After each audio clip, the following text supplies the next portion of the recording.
안녕하세요 여러분. 오늘은 한때 K-POP을 대표했던 2NE1의 메인 보컬 박봄 씨를 둘러싼 재산 공개와 법적 논란 이야기를 전해드리려 합니다. 최근 박봄은 자신의 SNS에 YG 엔터테인먼트 양현석 총괄 프로듀서를 고소했다는 글을 올리며 팬들과 대중을 놀라게 했습니다.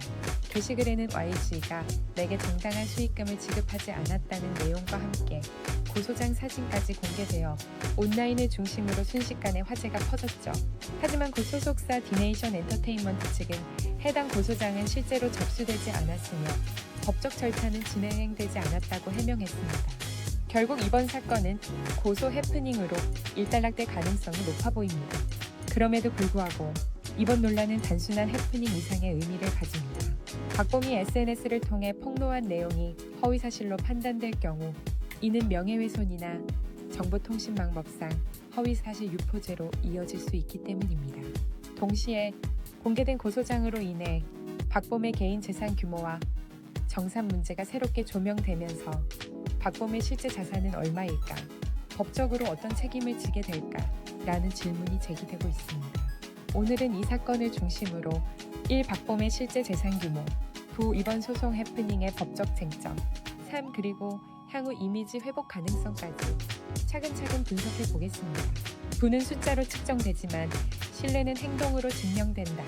지금부터 박봄이 맞이한 진짜 법적 시험대의 이야기를 시작합니다.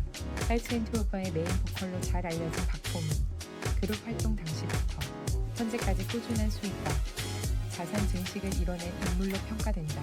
2009년부터 2016년까지 2NE1 활동 시절 그녀는 YG 엔터테인먼트를 대표하는 걸그룹의 핵심 멤버로서 월드투어, 광고, 음원, 로열티 등 다양한 분야에서 막대한 수익을 거뒀다.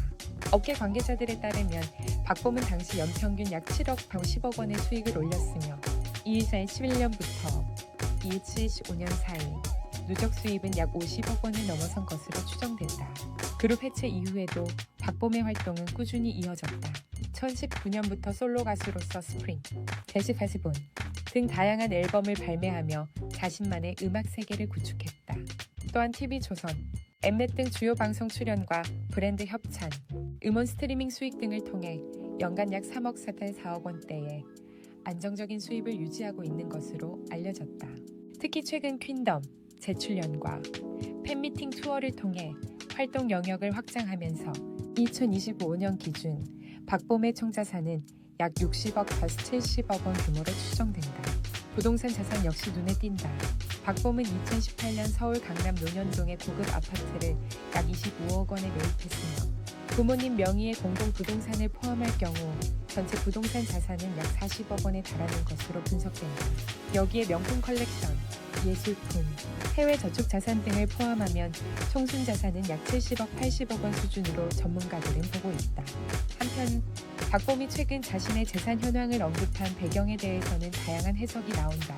일부에서는 그녀의 발언이 자신을 둘러싼 논란 속에서 정당함을 강조하려는 심리적 방어 반응으로 볼 수 있다는 의견을 제기했다. 즉, 나는 피해자이지 가해자가 아니다라는 메시지를 대중에게 전달하고자 한 의도로 풀이된다는 분석이다. 박봄과 양현석 전 YG 엔터테인먼트 대표를 둘러싼 논란은 단순한 갈등을 넘어 법적 공방의 양상으로 번지고 있다. 박봄은 최근 자신이 직접 작성한 것으로 보이는 고소장을 공개하며 양현석이 2NE1 시절 수익금 중 일부를 횡령했다고 주장했다. 그러나 해당 문서에는 6세 272조 원이라는 비현실적인 액수가 적시되어 있어 법조계에서는 문서 자체의 신뢰성이 낮고 허구적 요소가 포함됐을 가능성이 높다는 분석이 우세하다. 무고죄 성립 여부에 대해서도 전문가들은 부정적인 입장을 보이고 있다.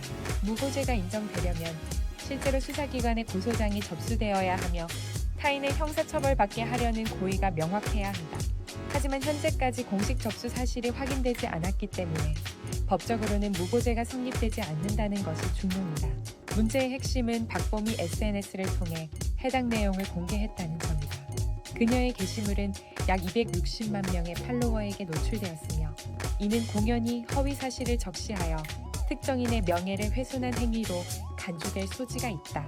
형법 제307조 명예훼손화, 정보통신망법 제70조 허위사실 유포에 근거해 만약 양현석 또는 YG 측이 정식으로 고소를 진행할 경우 박범은 최대 징역 3년 또는 벌금 2천만 원의 형사처벌을 받을 가능성도 배제할 수 없다.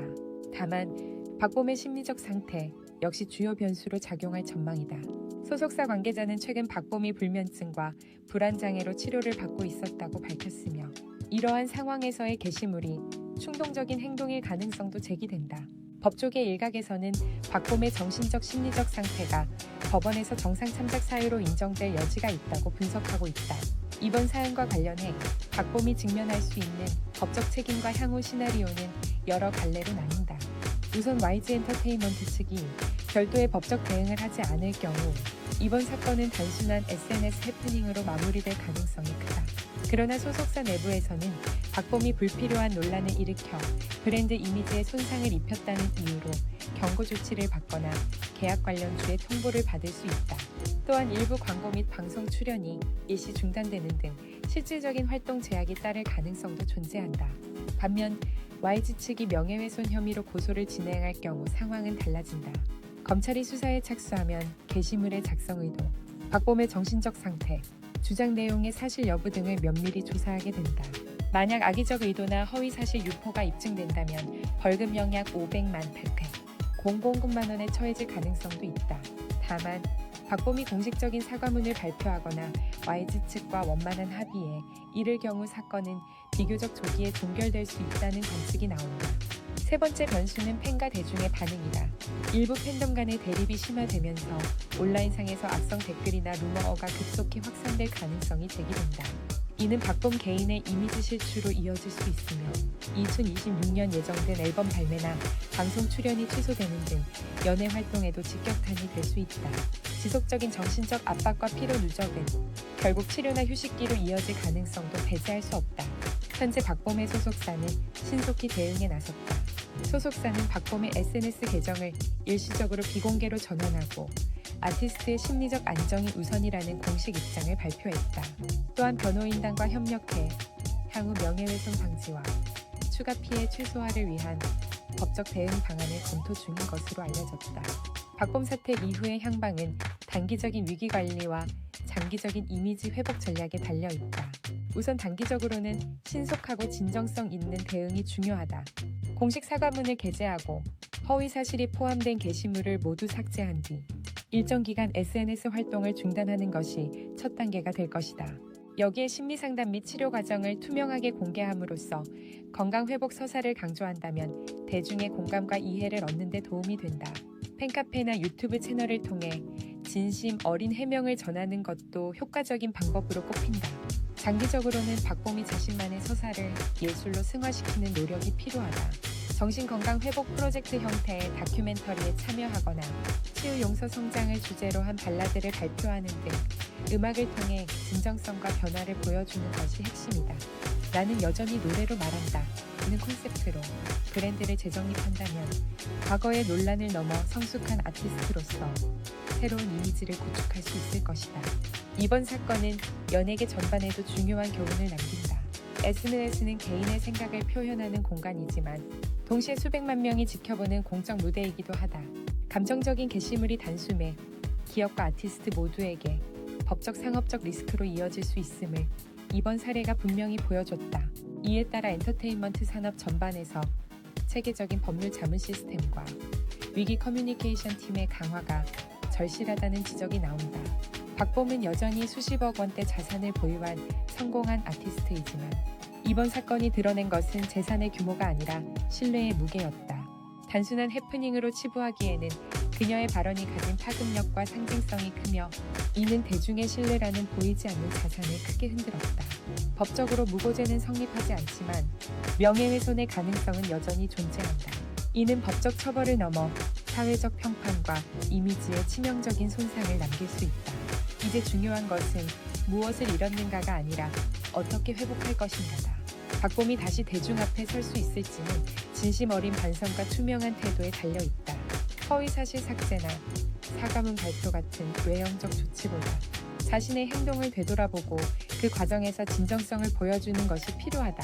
SNS는 자신의 목소리를 전할 수 있는 가장 가까운 창구이지만 동시에 언제든 자신을 베일 수도 있는 날카로운 칼날이 될 수 있다. 이번 사건은 연예인 개인의 감정적 순간이 얼마나 큰 사회적 반향을 불러일으킬 수 있는지를 보여주는 사례로 남게 될 것이다. 결국 박봄에게 남은 과제는 단 하나다. 돈보다 진심으로, 명예보다 책임으로 자신을 다시 세우는 일이다. 그것이야말로 지금 그녀가 회복해야 할 진정한 자산이다.